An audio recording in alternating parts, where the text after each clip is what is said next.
మిత్రులందరికీ నమస్కారం. సెప్టెంబర్ 17వ తేదీ నుంచి 10 రోజుల పాటు రెండో విడత ప్రజాపాలన కార్యక్రమం నిర్వహించాలని తెలంగాణ రాష్ట్ర ప్రభుత్వం నిర్ణయించింది.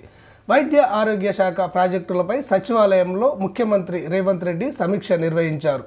రేషన్ కార్డుల జారీకి అర్హతలు, విధి విధానాల కోసం ఇప్పటికే కేబినెట్ సబ్ కమిటీ ఏర్పాటైంది. మరోవైపు రాష్ట్ర ప్రజలందరికీ సంపూర్ణ ఆరోగ్య వివరాలతో హెల్త్ ప్రొఫైల్ కార్డులు ఇవ్వాలని ఇప్పటికే ప్రభుత్వం నిర్ణయించింది. రేషన్ కార్డులతో పాటు హెల్త్ కార్డుల జారీ కోసము అవసరమైనటువంటి వివరాలు సేకరించేందుకు సెప్టెంబర్ 17వ తేదీ నుంచి 10 రోజుల పాటు రాష్ట్ర వ్యాప్తంగా ప్రజాపాలన కార్యక్రమం నిర్వహించనున్నట్టు సీఎం రేవంత్ రెడ్డి వెల్లడించారు. క్షేత్రస్థాయిలో సిబ్బందిని సన్నద్ధం చేయాలని అధికారులను ఆదేశించారు. డిసెంబర్ 28వ తేదీ నుంచి జనవరి 6వ తేదీ వరకు మొదటిసారి నిర్వహించిన ప్రజాపాలన కార్యక్రమంలో 6 గ్యారంటీల కోసము రాష్ట్ర వ్యాప్తంగా 1,25,00,000 దరఖాస్తులు వచ్చాయి.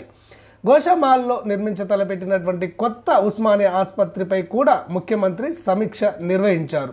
రానున్న 50 ఏళ్ల అవసరాలను దృష్టిలో పెట్టుకొని కొత్త ఉస్మానియా ఆసుపత్రి కోసము భూ బదలాయింపు ప్రక్రియ, డిజైన్లు, ఇతర ప్రణాళికలను వేగవంతంగా పూర్తి చేయాలని అధికారులను ఆదేశించారు.